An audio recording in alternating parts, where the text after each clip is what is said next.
Maintenant, on va aborder un autre point. Donc, comment es-tu arrivé, comme tu l'as dit, tu streams, donc tu es streamer chez Millennium sur la chaîne HETS, forcément. Voilà, depuis un peu plus de 6 mois maintenant. Ouais, c'est ça. Voilà. Et comment es-tu arrivé chez Millennium? Voilà. Est-ce que streamer, c'est quelque chose qui t'avais dans un coin de la tête, qui t'intéressait, tu t'es dit tiens, ça pourrait être intéressant, je vais voir, ou c'est l'occasion qui a fait le larron?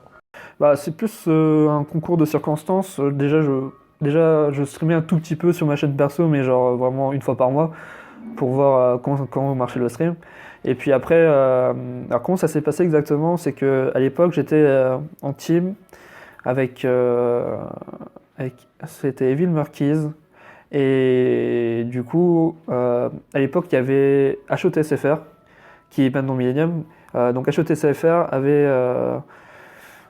s'est fait recruter par Millennium et tout le groupe, qui est Maga, Saline, Lévis Fouz et Percy. Monsieur Percy, voilà, à l'époque, nous ont contactés pour voir si on était intéressés pour streamer aussi sur Millennium, vu que comme ça, la Millennium TV pouvait proposer un contenu de plus haut niveau avec des joueurs compétitifs. Donc ils nous ont demandé à toute la team à l'époque si on était intéressé. On a répondu par le positif du coup avec Danatan. Du coup il y avait Danatan et moi, on a rejoint la TV Millennium à ce moment-là. Du coup on a commencé à stream. Au début on n'avait pas beaucoup d'horaires, je crois. Peut-être Danatan on en avait déjà beaucoup, mais moi je commençais à peine de stream, je savais pas trop comment ça marchait. Et de fil en aiguille, j'ai commencé à avoir pas mal de streamers, les gens aimaient bien mon contenu et en fait, du coup, j'ai commencé vraiment à aimer le stream dans le sens où j'ai vraiment un but, je pense, c'est vraiment ce que j'aime quand je stream, d'apprendre des choses aux gens en fait. Et du coup, quand je joue, j'aime énormément expliquer tout ce que je fais, pourquoi je le fais et comment le faire. Et du coup, les gens apprennent énormément de ce que je fais. Et je pense que ça intéresse beaucoup de gens et c'est pour ça qu'il y a pas mal de gens qui reviennent sur mon stream, il y a des habitués. Et, euh, et donc voilà. T'as tissé des petits liens peut-être avec certains joueurs ou Ouais, en dehors bien sûr du stream, enfin toi je veux dire avec qui de temps en temps tu vas jouer, faire quelques games, que ce soit de la quick match, de no ranked ou même de la teaming, enfin voilà. ouais, il y a pas mal de liens que je me suis fait. Il y a des viewers récurrents sur mon stream que je vois tous les jours. Enfin, toujours, quand je stream, bien sûr. Et ouais, il y a des gens que j'ai rencontrés par le stream et avec qui je joue toujours en QM dès que j'ai l'occasion. Et franchement, ouais, ça a été une bonne porte d'entrée pour parler au public français de Heroes of the Storm. T'as des petits chouchous? Non, pour le coup, non, j'ai Même pas de petits chats. Sans divulguer les noms, même pas un petit? Non, non, aucun. Une Pour le coup. petite? Non plus, non plus. J'ai vraiment personne. Je fais pas de préférence. D'accord, d'accord. Bon, maintenant bon, on a un peu fait le tour, allez, on va venir sur la scène compétitive. Voilà. Donc, tu nous as parlé brièvement des filmeurs Keys. Précédemment, tu nous as aussi indiqué que tu avais commencé avec une team presque dès l'alpha. Mhm. Voilà. Donc, raconte-nous un petit peu ton parcours, les LAN que vous avez pu faire, plus ou moins importantes, les résultats que vous avez pu obtenir, le rôle que toi tu y avais, capitaine ou pas, tank, support, flex, enfin voilà, un petit peu voilà. Donc, Mon historique depuis le début chez Heroes. Alors, à l'alpha, ça a commencé. J'étais dans la team, on va dire, de Whisky Coca. Ouais, parce qu'en fait, mon pote s'appelait Whisky. Et du coup, du coup, on s'appelait Whisky Coca, voilà. Donc, en plus, mon pote était. avec modération. Bien sûr, évidemment. Bien sûr. Mon pote, en fait, en plus, il était en école d'ingénieur avec moi. Et du coup, on a fait une team ensemble. Et du coup, on était 5 Français, je crois. Il y avait d'ailleurs Nasty à l'époque, qui m'a remplacé à cette époque-là, dès que je pouvais plus jouer. Nasty, qui est ancien joueur de chez TBD, qui n'a plus d'équipe pour le moment, mais qui, je pense qu'il va retrouver une team très vite. Et il y avait un ami qui s'appelait Saku, qui vient de LoL aussi, qui était mon AD carry à l'époque. Et du coup, il n'y avait pas beaucoup de compètes à l'époque. Et, euh, et du coup, on est resté 2-3 mois ensemble. Moi, après, j'ai dû arrêter le jeu parce que j'avais plus la connexion internet et j'avais déménagé. Et du coup, j'ai arrêté la compétition à ce moment-là, avant de la reprendre 4-5 mois plus tard, je crois. Donc pour le coup, j'ai refait une équipe, enfin, je me suis fait recruter avec mon pote Sakou, du coup, dans une nouvelle équipe. Et on a cette équipe-là, je me souviens plus du nom exactement, mais en tout cas, on a intégré IMG, donc pour Imaginary Gaming, pour ceux qui ne connaissent pas, c'était une structure française. Il y avait donc Saku, moi, Just Wanna Die, Firas qui était mon capitaine, et il y avait Spindle au final qui était notre support. On peut retrouver d'ailleurs des interviews de toi de cette époque sur ton Twitter. Peut-être, ouais. Ouais, J'ai été peut-être. fouillé. Ah ouais. D'accord. J'ai été fouillé. Et du coup, voilà, sous le tag IMG, on a fait la Gamer Assembly à 5. La Gamer Assembly, donc c'était la première LAN sur Heroes. Il y avait une grosse hype sur le jeu. Il y avait une vingtaine d'équipes, c'était ouf.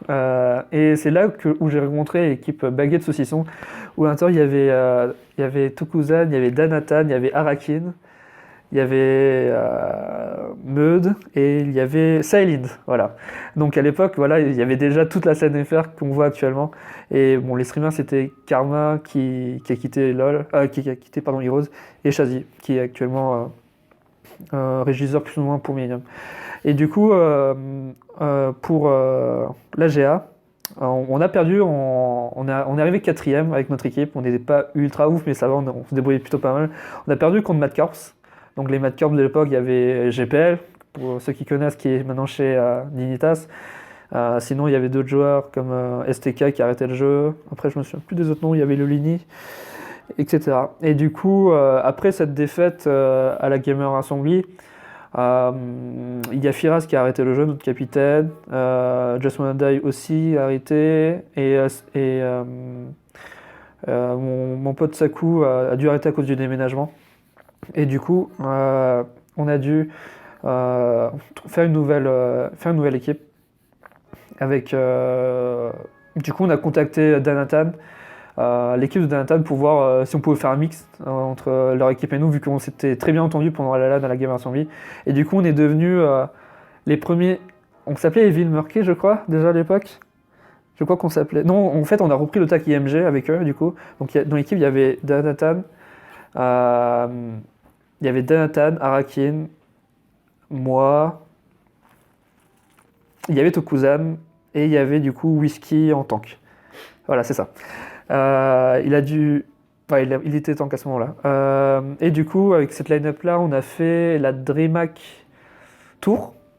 Où on a fini 4ème encore, je crois. On a perdu contre Alternate, où il y avait de bons joueurs actuellement. Et, alors qu'on avait battu la veille Alternate en phase de poule, on était assez déçus. Vu qu'on les avait vraiment stomp la veille. Et du coup, après ce moment-là, on a remplacé Whisky par je ne sais plus qui. Du coup, on a dû kick Whisky, on l'a remplacé. Du coup, après, Danatan est passé tank, si je me souviens bien. Et c'est là que ça commençait à très bien marcher, quand Danatan est passé tank. Faut que je retrouve le nom, parce qu'après, ça devient Evil Murkies. Oui, on a kické. Après, oui, voilà, il y avait Lisfok et Narcisse qui nous ont rejoints. Et là, on a repris le tag Evil Murkies parce que la structure IMG s'est cassée la gueule. Elle a fermé. D'ailleurs, IMG avait une très bonne équipe LoL qui est devenue l'équipe Millennium. Et du coup, il y avait d'ailleurs il y avait Sardoche, enfin, il y avait plein de gros noms sur le jeu. Et du coup, avec cette nouvelle line-up, on a fait les compètes online et on n'a pas réussi à se qualifier. Datan a dû partir au Canada pour ses études. Et du coup, on l'a remplacé par Tic Tac, qui est du coup devenu notre tank à ce moment-là. Et du coup, après une grosse qualif où on ne s'est pas qualifié, on a disband plus ou moins. Et il a fallu attendre comment ça s'appelle, la Toulouse Game Show pour qu'on se reforme plus ou moins. Donc Datan était revenu du Canada à ce moment-là. On a refait une équipe à deux. On a pris Arakin avec nous. On a pris Losfoot avec qui je me suis fait pote après qu'on ait disband, vu que je l'ai rencontré au Meltdown. Et il y avait Tic Tac. Et du coup, voilà, avec cette line-up là, On est allé faire la TGS, on a gagné la TGS contre les Mad Corps. Et du coup, à partir de ce moment-là, on a refait une équipe à 5, les nouveaux Evil Marquis avec Nathan Rakin, moi, Tic Tac, et c'est tout, je crois. Et du coup, avec Tank for the Win, voilà. Avec Tank for the Win. Donc, à partir de ce moment-là, c'était fin mars, plus ou moins, début mars, quelque chose comme ça, ou peut-être janvier. On a eu une proposition de faire on a eu une proposition pour devenir joueur professionnel. Et du coup, j'ai arrêté mon boulot pour le faire. Déjà à l'époque, je bossais en tant qu'ingénieur. Et il s'est avéré que en fait, ça ne s'est pas fait. En fait, notre contact nous a fait plus ou moins un plan. On ne sait pas trop vraiment ce qui s'est passé. Mais au final, j'ai plus ou moins démissionné pour rien. Et du coup, on a tous déménagé dans un appartement. On a été en gaming house à 5. Et on a pu s'entraîner vraiment tous les jours H24 à 5. Donc avec... Ça se passait bien la gaming house? Ouais, pour le coup, ça s'est très bien passé la gaming house. Chacun sa chambre ou? On était... Ouais, chacun sa chambre. Ah, c'est bien ça. Chacun sa chambre. Au début, il y avait Data dans la chambre, mais il en pouvait plus, du coup, il est allé dans le salon. Mais, On me souffle dans l'oreillette que des fois tu ronfles un peu. peut-être, je ne sais pas, je n'ai pas de preuves. Mais voilà, au final, ça s'est bien passé. Le seul souci, je pense, c'est qu'on était vraiment que 5. On n'avait personne pour nous encadrer. C'était vraiment très dur de s'auto-manager pour vraiment traîner à fond. Mais sinon, à côté de ça, on a vraiment gagné, je pense, en niveau. Et c'est un peu grâce à cela qu'on a réussi à se qualifier pour la DreamHack Tour, où on a fait top 6 Europe. Et du coup, c'était la plus grosse compète internationale, même si ça s'est passé à Tours, qu'on ait fait. On a fait top 6. On a perdu contre Team Liquid. On perd toujours contre Team Liquid, de toute façon, avec Kevin Marquis. Et du coup, c'était l'une de mes meilleures expériences pour le coup en tant que joueur pro. Ouais, satisfait. Tu gardes un bon souvenir? Ouais, je garde. On a fait la place où on s'attendait, même si on désirait faire mieux. Mais en tout cas, vraiment satisfait de l'expérience en tout cas. On aurait bien sûr voulu faire mieux, mais c'est pas trop grave, on va dire. Donc voilà. Après on fait la DreamHack Tour. On s'est raté sur une qualif qui est, je crois, la DreamHack Valencia. Et du coup, à ce moment-là, on s'est un peu pris la tête et on a 10 membres. Chacun est parti de son côté. Datan était parti de notre équipe. Arakin a essayé de remonter une équipe. Donc voilà, après chacun est vraiment parti de son côté. Moi, du coup, j'ai essayé de remonter une équipe. T'as pas fait une petite pause, t'as tout de suite remonté quelque chose, t'as voulu... Ouais, plus ou moins, j'ai fait une pause et dès qu'il y avait des tournois, j'ai essayé de monter un petit truc. Mais je savais que normalement, ça allait pas passer, mais on savait jamais. Vu que j'allais reprendre des joueurs qui n'avaient aucune expérience sur le jeu vidéo. Enfin, en termes de compétition, et du coup, ça allait être très compliqué. Du coup, avec nos line-up respectifs, personne n'a réussi à se qualifier pour la qualif suivante. Et du coup, derrière Arakin et tout ont monté une nouvelle line-up beaucoup plus tard où c'est devenu Bigenius. Moi, du coup, j'ai monté Team Clueless? la Team Clueless, tout à fait, là. Et donc voilà, ils ont réussi à se qualifier pour la GC, je les félicite. Et du coup, là, nous actuellement, on est en compétition sur la Open League. On va essayer de terminer dans les premiers pour essayer de jouer les qualifs en up and down et de monter au SGC du coup à la mi-saison. Donc, par rapport à Team Clueless que tu as brièvement abordé, oui. Tu as toujours eu cette volonté de faire une équipe 100% française? Oui, toujours, ouais. C'était mon credo depuis le début. Depuis le début, ouais. Depuis, même chez Evil Marquis, à un moment, on a eu l'opportunité de prendre un joueur anglais qui parlait anglais, et j'ai jamais voulu. Enfin, pour moi, on était 4 Français. Pour moi, ouais, je sais pas, c'est quelque chose qui me tient vraiment à cœur, c'est d'être vraiment full français, de faire une team française. C'est quelque chose qui m'a toujours plu. Il n'y a pas vraiment encore actuellement vraiment qui démarque en full français, je parle. Oui, oui. À part Evil Marquis à l'époque, mais non, pour le moment. Ça n'existe pas. Souvent, les équipes françaises ne tiennent pas, quel que soit le jeu, je pense. Il y a eu des périodes où il y avait des équipes françaises qui ont fait de très bonnes perfs. Enfin, je vais par exemple citer sur League of Legends, ou sur la saison 1 ou 2, je crois, c'était la team AAA qui est devenue Millennium, qui a bien marché. Et derrière ça, Voilà, c'est très dur de monter des teams foot françaises, mais c'est vraiment quelque chose que j'aimerais vraiment faire. Je sais pas, je pense que les Français ont un problème d'ego ou voilà, de toxicité qui font qu'on peut pas se jouer les uns avec les autres.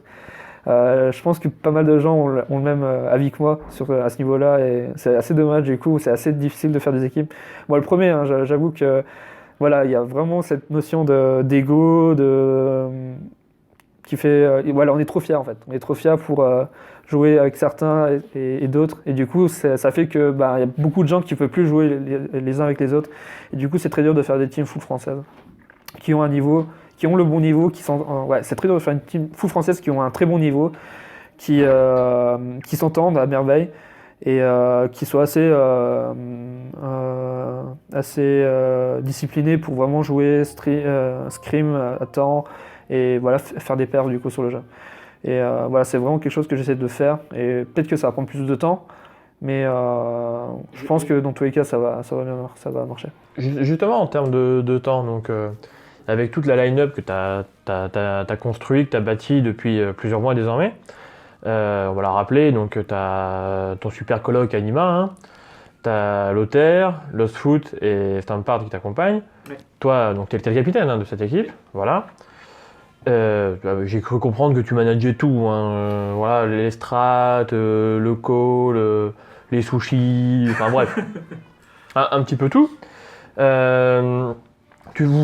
Toi peut-être, et après toi personnellement, et avec ton groupe, vous vous êtes donné une deadline au niveau du temps que ça peut prendre pour obtenir quelque chose ou pas, ou vous dites on va prendre le temps qu'il faut, s'il faut prendre 6 mois, on prendra 6 mois, s'il faut 1 an, s'il faut 18 mois, mais on va se donner à fond, on va y arriver.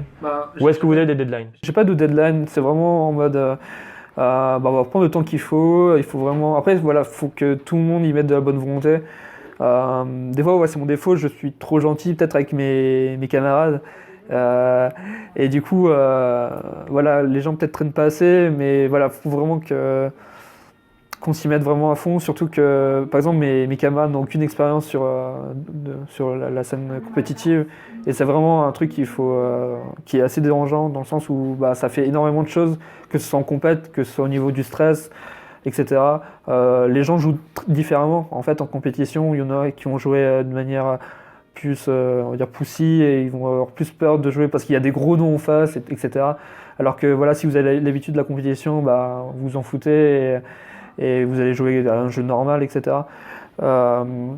Du coup, il y a beaucoup de choses à voir et je pense que voilà, je pense que il faut un peu de temps et puis voilà, je me fais pas d'illusions. Je pense que avec les compétitions proposées par Blizzard, le fait qu'il y ait un tournoi toutes les 2 semaines, je pense qu'au final, on sera au point avec la line-up actuelle pour viser le top 2 pour du Qualifier Open Down. Si on s'entraîne bien, on a vraiment les moyens de le faire. D'accord. Confiant donc pour cette Open Division, qu'est-ce qu'on peut te souhaiter? Je sais pas. Faire mieux que la première Cup? C'est ça, déjà. C'est ça. déjà, ouais. Mais ouais, je pense que tout est entre nos mains en fait. Donc franchement. À vous de jouer. Ouais, c'est ça. Ok. Bah écoute, on va s'arrêter là. Merci à toi. C'était super de passer ce moment avec toi, d'échanger, etc. et d'écouter ton parcours. Je pense que ça peut donner des idées et puis ça peut faire réfléchir aussi certaines personnes qui se demandent un petit peu comment peut être un petit peu l'envers du décor, si c'est une vie toujours facile ou si des fois c'est compliqué et il faut faire avec. Voilà. En tout cas, merci à toi Q. Hein. Et puis, on vous regarde bientôt pour la Cup 2. Oui.